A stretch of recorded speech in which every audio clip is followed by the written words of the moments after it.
বাড়ি থেকে বেরিয়ে 100 কিলোমিটার ক্রস করে ফেলেছি। আর ঘড়িতে এখন সময় 5:26, 5:30 বাজতে যায়। ভোরের আলো ফোটার বিন্দুমাত্র কোনো লক্ষণ নেই এখনই এই সময়।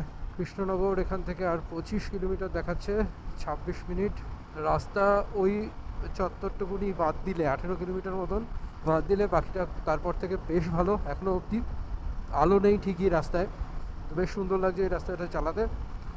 একটু আগে দেখিয়েছি দুজন পথ চলতি বন্ধুর সাথে দেখা, তারাও বললো সামনে রাস্তা পুরো ভালো, তারা এখানকারই, তারা শান্তিপুরের লোক। সো আমরা প্রায় চলে এসেছি কৃষ্ণনগর।